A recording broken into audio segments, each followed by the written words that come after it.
Hey everybody, so my name is Precious and welcome to my channel. Let's talk with Precious. So today I'm going to be talking about part two of the Janet Jackson documentary that premiered on Lifetime both last Friday and last Saturday. So I already covered part one and now I'm going to be covering part two. Part two finally covered my favorite era from Janet Jackson's career, which was the Velvet Rope era. And the Velvet Rope era, so the second part pretty much started when she got inducted into the Hollywood Hall of Fame. And so they pretty much, we were done with the revolution and control and the whole 80s era of Janet. And now we were getting into the 90s era of Janet. And I really thought it was interesting how they started from, 1990 and how she met her second husband, Renee, who was, a producer and a director. And he pretty much had a hand in Janet Jackson's whole 90s experience. Because I didn't even know he was the one that came up with the whole, topless with him cupping her breasts. And I remember that was so controversial back then. And he came up with the idea of her being more sexual and more sensual when she performed the song again for the 1993 Poetic Justice movie, which we all love and was actually Janet Jackson's first movie. Now, Tupac Shakur, he played in the movie as well, and we know that was a little controversial back then as well due to their almost but didn't happen love scene that was supposed to be in the movie, and I'll touch on that later. So we get started with her and Renee. They pretty much started off as friends, and he was, the creative director and whatever, and then they just kind of fell in love with each other, and then they got married. So it showed how Janet was pretty much her usual self, but he kind of encouraged her to switch up her style and to change up. And it really helped Janet because when Janet Jackson came out with the Velvet Rope album, which is what I love, she had, the ombre, black and red hair, the curly hair, and they even had wig companies now that mimic wigs after her called the Janet. And so at the time in the 90s, Janet had the ombre, black, or brown, with the red tips and stuff. And she had like either the curls, whether they were full curls or close cut curls, that was her era, was the whole part of being velvet, which was the name of the album and the tour that she did at the time. So, when the Poetic Justice movie came out in 1993, I want to say this was something different for Janet because Justice in the Poetic Justice movie, she played, a beautician who was studying to be a beautician. Her mom had committed suicide when she was younger and chose to name her Justice because she was studying law in school. And she had a friend that was played by Regina King, and then, Lucky was a postman, and he had a friend named Joe Torre that was a postman as well. And, they pretty much in the beginning of the movie, they showed their two different lives and how they were, and Justice was very much poetic. She had a book that she used to write poems in and whatnot. And I didn't know that those poems were actually Maya Angelou's poems because back then, when we used to have a lot of those hood black movies, they incorporated different things from our culture, like police brutality, the civil rights movement, Maya Angelou, the Harlem Renaissance, so on and so forth. That was our story at that time. And Maya Angelou was actually in the movie because she played one of the aunties that was at the cookout later on in the scene where, Lucky and Justice and all of them was in the car driving and they saw like a cookout and they decided to go in and crash the cookout and everything. So that was that part. But I want to say this was something different for Janet because Janet, we all know, is the Jackson. She is like Michael Jackson's sister, the sister of the Jackson Five, and now Janet, who's like, the up and coming artist after Michael. And so they had this pristine, goody two shoes image of them where they were, rock hard performers, but they were very respectful people. And Poetic Justice was different because it was a hood movie. Justice wasn't around the way hood girl. She wasn't, hood or nothing like that, but a little rough around the edges. She had a house to herself and she had a friend who liked to have sex and drink and everything. And she worked in a beauty salon. And the beauty salon it pretty much had, different people in there. You had Mickey Howard that played the owner's friend. You had the lady who played Andale and the Parkers and Moesha in the movie. And, you had Tupac and Joe Torre. So you pretty much had a star-studded movie. And at the time in the 90s, a lot of people that we saw in the 90s, black TV shows like Moesha, the Wayans brothers, and the Parkers. I know the Parkers is more 2000, but it did come out in 99. And, Sister and whatnot, they all played in those same TV shows. So we were able to be consistent with the actors, but we got to really know and love the people who played these characters in black movies at the time. So I remember in Tupac's documentaries that they did, Tupac at the time, when he first came out, he was, the revolutionary, proud black man, Brenda's Got a Baby kind of rapper. But like in the mid 90s, 1993, 1994, he was, thug life, thug angel. And so his image, had blew up, but his image was more so street than, pristine that Janet's was. And I remember he was talking about how there was supposed to be a love scene in the movie and they wanted him to take an AIDS test. And so there was a lot of talk and whatnot about that. And eventually there was no love scene because I don't know if that was ever in the movie and they just cut it out. But I've seen the movie edited on BET and Raw from watching it on Amazon Prime that there was no love scene. And if there was, they cut it out probably because of all the controversy or they just didn't feel the need to put it in the movie. And so that was that. And Tupac was pretty much saying, Janet was feeling a certain way and Janet was pretty much like this and like that. And it said like even after they got out, even though they were finished with the movie, he tried to reach out to her and everything. And she eventually, ghosted him, and then she eventually changed the telephone number so he couldn't get in contact with her at all.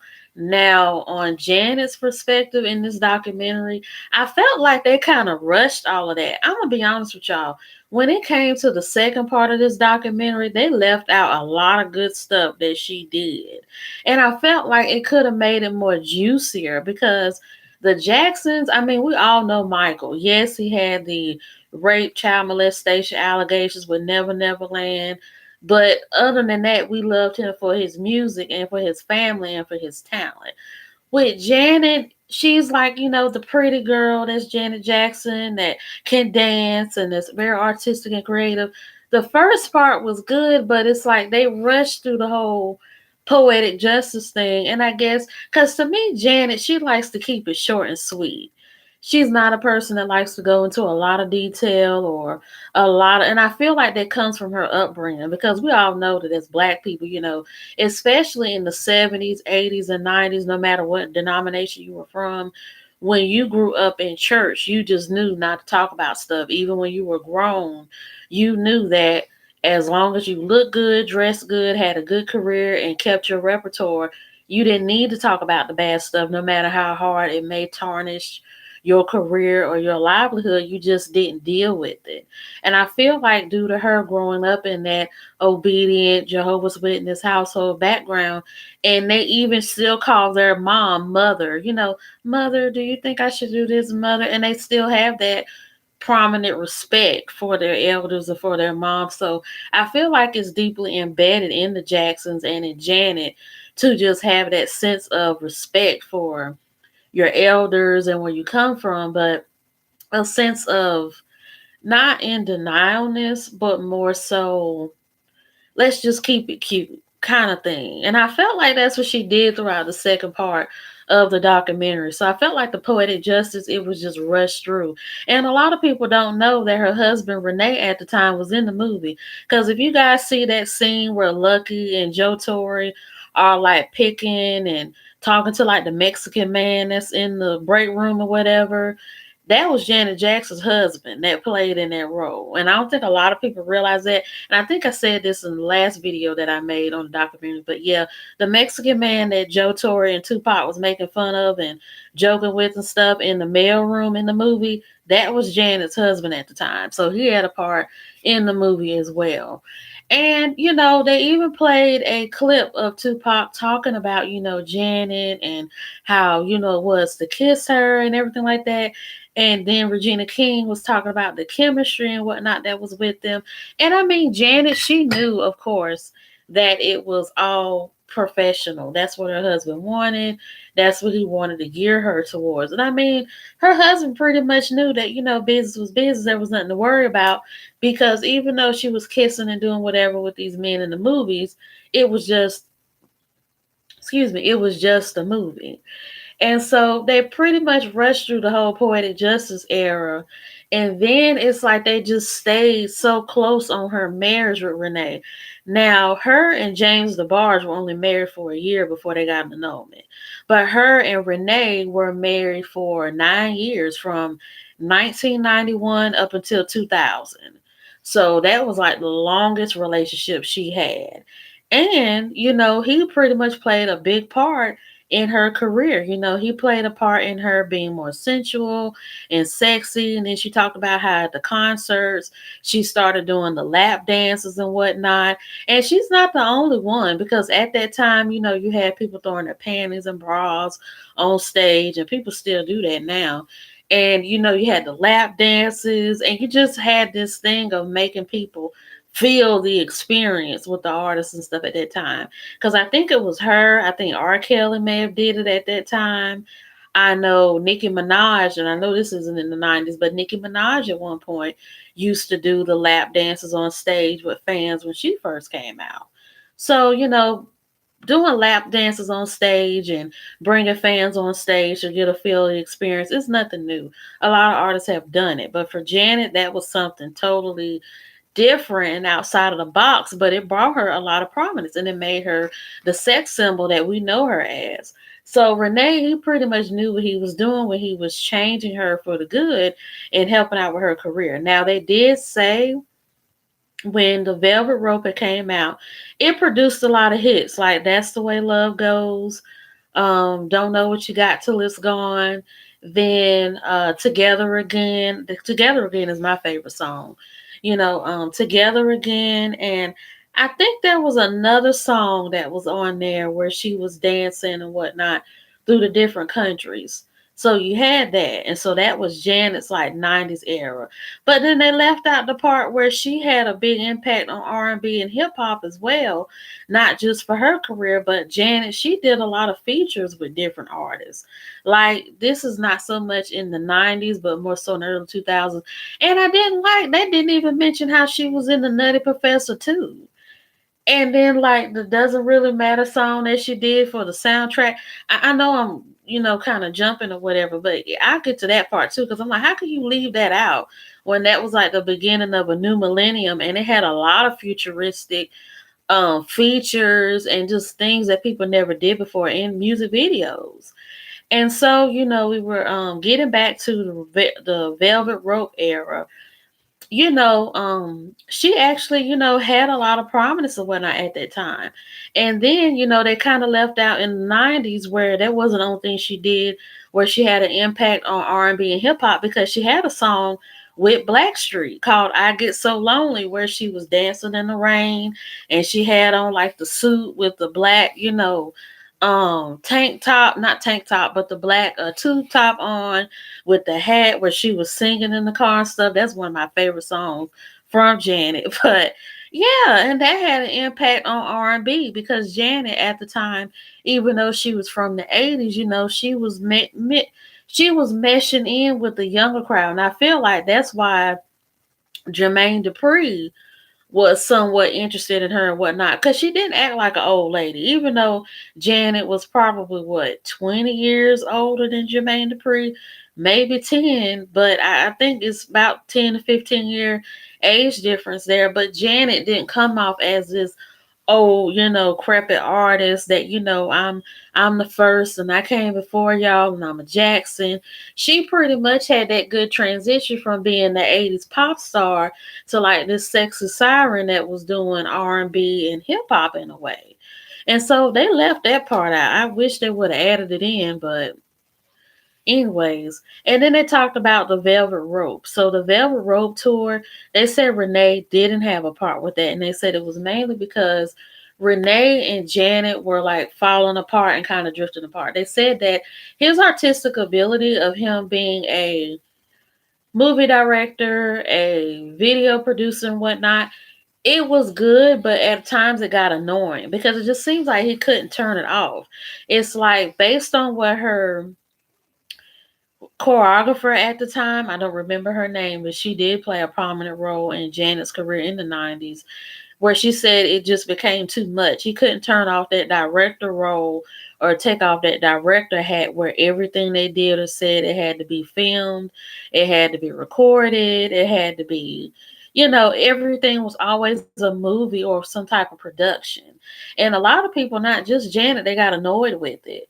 And then it seems like there was so much friction between them that she didn't even want to do the Velvet Rope tour with him at all because he just became controlling. And then she later revealed that he had a painkiller problem. Now, remember, she said earlier that she just doesn't know why she tends to attract men who have addictions to drugs and whatnot. My thing is, and I'm just going to be honest, and I know some black women don't agree with me having opinions about interracial dating and stuff, and I'm just going to touch on it. It's my channel, it's my mouth, and it doesn't make me racist, but I feel like with Janet, with James DeBarge, he had a drug addiction. That was mainly because of his family and the abuse. And it was a way that the DeBarges just coped back then. And even now, to an extent, I think. I think most of them are clean, but it's taken them a while to really shake the drug habit. And so that was how they dealt with it. And then you had Renee. And when she was with Renee, I really couldn't understand how you could be married to your director, producer, manager. I mean, you see it all the time in workplaces where managers are friends with the employees. There's a lot of closeness and togetherness, and there's no difference. But I just don't see how you can date and marry somebody who's over your career.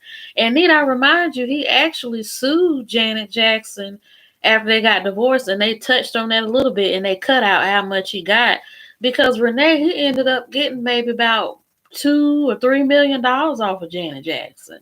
You can look that up online. That when they got a divorce, he felt like, and I felt like he was obligated to have the money from Janet's career because a lot of those things that she did in the 90s were his ideas. So he felt he should have been compensated for it. And he was. So when he and Janet had divorced, he ended up suing her in court, and they showed a little bit of that in the documentary, but they didn't reveal how much he got. He actually got $2 million off of Janet from all the things that he did in the 90s for her. And she was making it seem like, well, I thought it was about love. You're with me for my money, my family, my name. But I'm like, Janet, you as a businesswoman and an artist should know that when it comes to your craft, you have to protect it. And I mean, her husband was Mexican. And so, and I'm just being honest, at the time in the music industry, a lot of black people were not financially literate. We've seen that with TLC and a lot of them. They signed these big record deals to these big labels and they made the money and spent it, which is why in the early 2000s and mid 2000s they were broke because nobody really told them the importance of making sure they get credit for everything, that when your name is on paper or on a liner note or whatever you do, years later you're still going to get money from that. So Janet, this whole thing with, oh, you're with me for my money, whatever. I'm like, Janet, you should know from being a Jackson that everything you do is gonna make money. So this man played a part in your career and in a lot of your prominence in the 90s. So how can you not expect for this man to want to cut from something he basically created and came up with? So that was that. Now getting back to what I was saying, and I mean about Janet being with these different men, and I mean when we get to Jermaine Dupree, now we do touch on that with Jermaine Dupree cheating on Janet. They said that was a deal breaker that Janet pretty much cheated on no, not Janet, but that Jermaine Dupree had cheated on Janet Jackson. And and a lot of people online made it seem like Jermaine Dupree cheating on Janet was such a big deal, but and my thing is, and I'm just going ahead and say it, I get so sick and tired of people in the black community always wanting black women to hate black men, but wanting them to love and adore and admire white and Hispanic men. And Janet has been married to everybody but somebody black, and she still didn't stay married to these men. And you even see people like Rihanna, who's now pregnant. She announced today that she's pregnant with ASAP Rocky's baby. And even Rihanna has dated men of every colors and stuff, and it didn't work. And she got with ASAP Rocky, who was the least likely, that everybody thought she would be with. But they've been together for years, and she's pregnant now. And so, and I wish that a lot of black women, especially, would stop preaching to a lot of black women that white men and Hispanic men and all these different races of men besides black men are like the cream of the crop or the closest thing to God. Because it's like Janet, she was with James DeBarge, who was biracial. She was with Renee for 9 years, who was Mexican. And no, I'm not saying he's Mexican because he's Hispanic. I know there are different types of Hispanic groups and not just Mexican, but he was Mexican. Now, moving along from him, Jermaine Dupree was black. And I feel like even though Jermaine Dupree cheated, I felt like they could have worked through that. Because I feel like out of any relationship Janet was in, that relationship could have really worked out if it was enough time. And no, I'm not saying that black women should suffer and have to endure, but I feel like black women need to just get it in their heads that, yeah, men are going to cheat and stuff, but is it more important to have somebody to love you for you instead of the money? Because I feel like a lot of interracial relationships between black women and non-black men now is just all about money. It's all about getting the bag and getting a provider and get somebody to take care of you. And I see nothing wrong with that, but it's turning to being provided for that we gotta hate black men and black people in order to be liked by the next race. Like, for example, even black women don't even like my hair.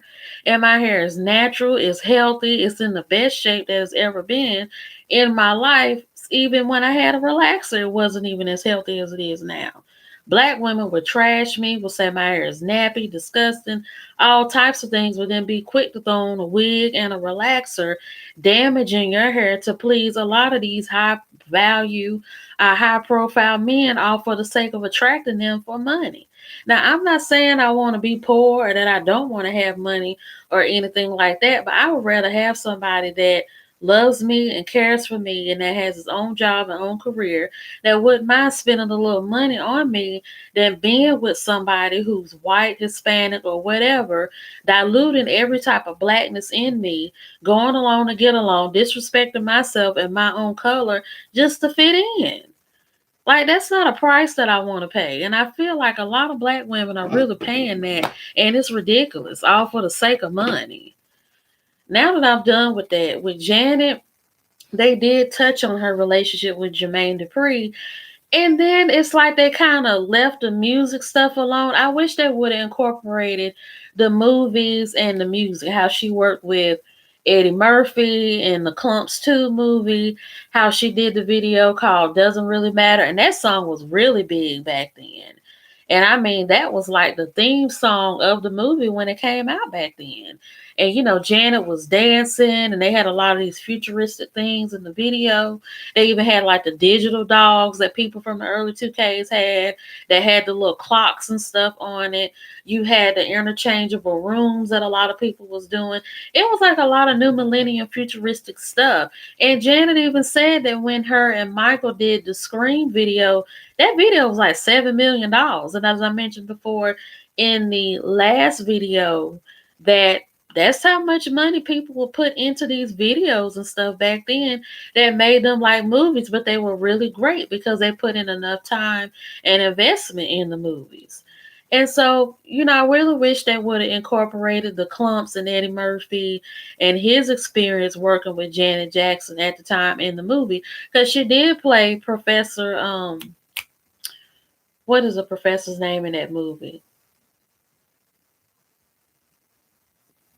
Can't think of the name, but she did play the love interest in the movie. Because in the first movie, it was Jada Pinkett Smith. Then they said her character's name was Carla, and then something happened to her, and then Janet came along. She was actually a professor at one of the colleges that the professor had taught at. So they pretty much just didn't even mention that or any of her music. And then she also did a song with Busta Rhymes that was like the new millennium kind of thing where they both had like the the futuristic, scene where they were melting into each other and it was raindrops of her dancing and stuff in. I'm like, y'all left out a lot of good stuff. Like, y'all could have included that in there. So they forgot her and Busta Rhymes and the music that she did. And let me actually look this up because I think that she actually did a song with Nelly. Because I remember there was a video that she did in the early 2000s that was like Japanese theme. And I remember she was singing in the video. And it goes like dun dun dun dun dun dun dun dun dun dun dun dun dun. And I think Jermaine Dupree actually produced that song. Let's see. Call on Me. Yep. Let me see as it pops up. Yep, that's exactly one. The one that had the Japanese theme. Yep. It was called Call on Me featuring Nelly. And they didn't even mention that in the documentary. I'm like, Janet was able to surpass 3 decades of music. You had the 80s, the 90s, and the 2000s, and they just rushed through all of it and didn't even mention it. And so once we get past the relationship with her and Jermaine Dupree, we get down to the Super Bowl ordeal. Then they talked about how with the Super Bowl, I remember being in the third or fourth grade watching this in my grandma's room when that happened. And I was like, a lot of people was talking about this, but it's amazing how such a exciting moment for Janet and Justin Timberlake to be turned into such a debacle that really almost ruined Janet's career. Now we have to think about how at that time, when it came to nudity and sex, like Cardi B and Megan Thee Stallion and a lot of these other artists, they have really opened up doors for women. Not even Nicki Minaj, because when Nicki Minaj was at Super Bowl, she was not as scantily clad as Megan Thee Stallion and Cardi B were at the Grammys when they performed WAP. Like, they have really opened doors for female artists to be provocative in professional settings such as the NFL and the Grammys and it be accepted.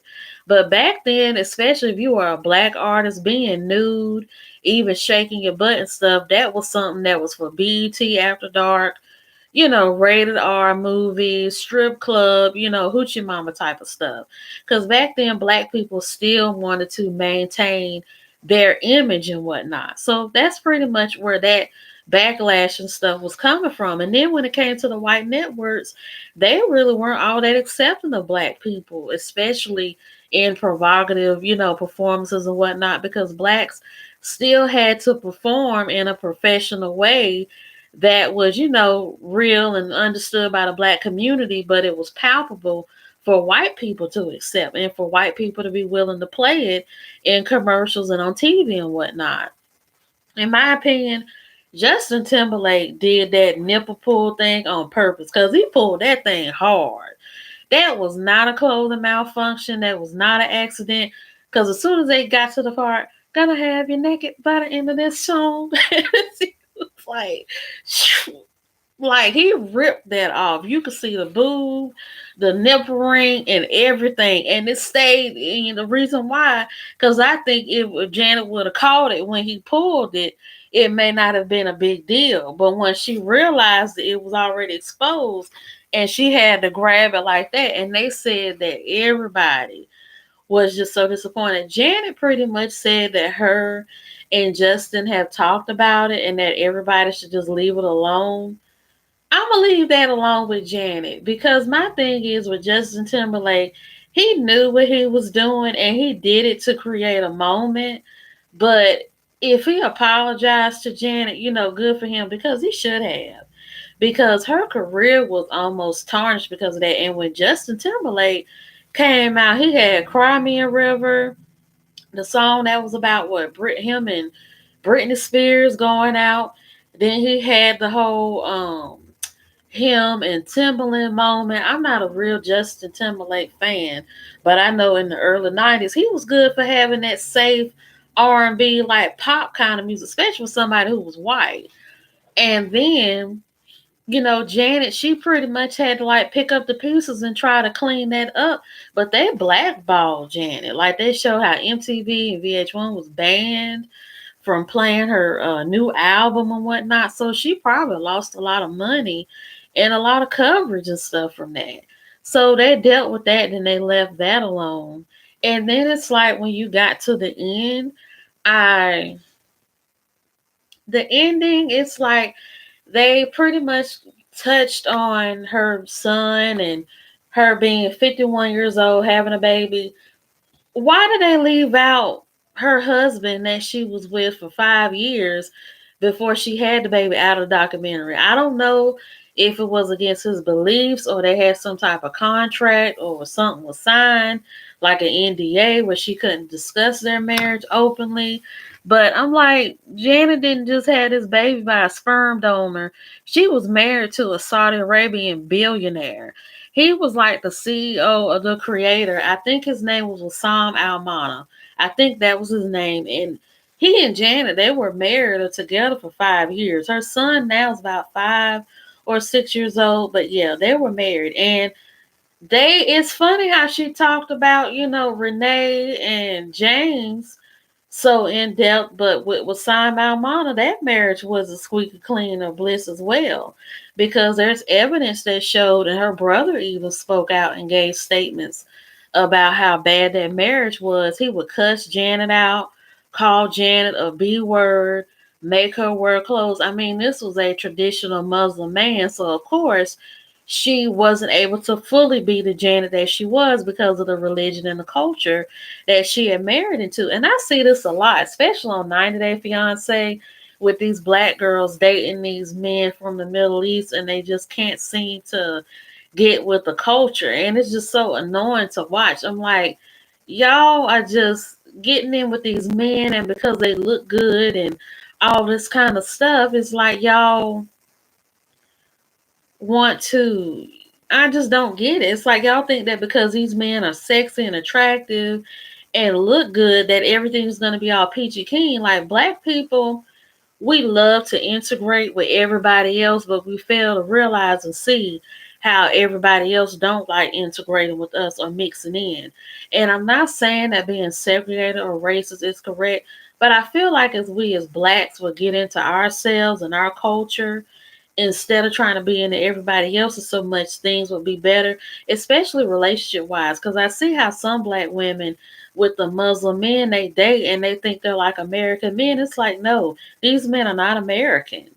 They don't believe in having sex before marriage, even though they do. They don't believe in drinking or whatever, and sometimes they do. But some cultures, like the Middle Eastern, it could be a very male chauvinistic culture to an extent. And I have experience with that because I've dated, Middle Easterns and Egyptians. And I have experienced it and I haven't experienced it. But it just is what it is. It's just their culture.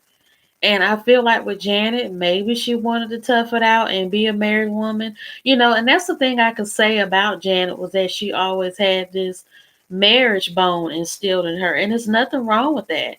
A lot of people have been raised to be married because I remember in an episode of Unsung with John B, that's the only one I could think of, when he said like his parents had been married for what, 30, 40 years. And he said it was just always in him to be married. And people who grow up in households where parents and grandparents and everybody in their family is married, it's just the norm to be married. And since Janet came from this big family where both of her parents were married and her siblings and stuff got married, it was always in her to be married. So I feel like with this marriage, it probably was good in the beginning, but then it's like she just couldn't take it anymore. Now, my thing is with Jermaine Dupree, he spoke out about this marriage. And they was asking him, they said, well, do you think you and Janet could get back together or whatever? He said, I forgot exactly what he said, but he was pretty much talking about her. He said that she got married to this Wassam Almana man and she didn't even know him. And that's why the marriage and stuff didn't work out. And that's why I said, we saw the same pattern with James DeBarge, with Renee, even though her relationship with Renee lasted a lot longer. And we saw with Wassam Almana, maybe being on the white side may not be the right side. And, like I said, I'm not being racist or bashing or anything like that. But I just feel like with Janet, maybe dating those types of men just may not be for you. I mean, yeah, you had a kid, yeah, you got married, but look at the struggling and the suffering you had to go through. And I'm not saying that every black woman that dates interracially will go through that or has, but it's like be with someone who wants to be with you for you and not someone that you have to just fall down and give yourself up to just to be with. Because a lot of these men, especially in other cultures, they only want to date us, I feel like, because of our money. Because it's a known fact that when it comes to interracial relationships and interracial love, a lot of times with blacks, they will only talk to black people that are in high positions, they have a lot of authority, they make a lot of money, and they're just overly established. And Janet has all this access to these different types of men, such as Rihanna, because of their prestige and notoriety and their money. So maybe Janet, and I mean, Janet may just have to find her someone who is not as famous or prominent, because she did mention in the documentary, it would just be nice to be in love with someone, or it would just be nice to, be with someone. And of course, because she is a mother now, she's a mother to a 5-year old. And being 51 with a 5-year old, I mean, to each his own, because Naomi Campbell is 51 and she just had a baby, I think, this year. It's different. It's like you're hitting old age, but you got a child. So it's like you're in your retirement years, and then you got a child, and that's bringing you up through all the ups and downs of changing diapers and feeding and adolescence and puberty. And it's like you're not growing up with your child, but you're raising your child. And Janet probably felt like she did it right. She had her career, she made her money, and she probably thought she met the right man and whatnot, but it just didn't work out. But she had a baby. So that's that. But I just feel like to close up this review of the documentary part two, I just feel like they could have talked about more things than just Janet's relationships. I really wish they would have touched on her music and the impact that she had. And I mean, they did, but they only talked about Janet Jackson Appreciation Day and Twitter and TikTok. They only talked about that. But I felt like they they left out a lot. They could have mentioned more about her music, her movies. I mean, Tyler Perry, of course, was going to be in it, and the whole Why Did I Get Married, which is, I mean, they play that movie every day on BET, so it's not like we don't know about it anyway. But it's like they could have touched more on her artistry. And then you had like blurbs of Sierra and Teyana Taylor and all these new artists speaking about Janet. But I just felt like they could have touched more on her artistry and on her talents and gifts. We could have learned things about Janet that we didn't know. And I don't know if this documentary was rushed and that's why it was like this, or this documentary was over edited and whatnot, but I just felt like they could have did better with the second part of this documentary. And not only that, but I actually learned that the first night was actually two parts put together. So the whole documentary is actually four parts instead of two, except they played part one and two Friday and then part three and four Saturday. But yeah, I just felt like they could have included more things in the second half of this documentary. So I hope you all like this video. Don't forget to like, leave a comment in the comment section, and have a good day.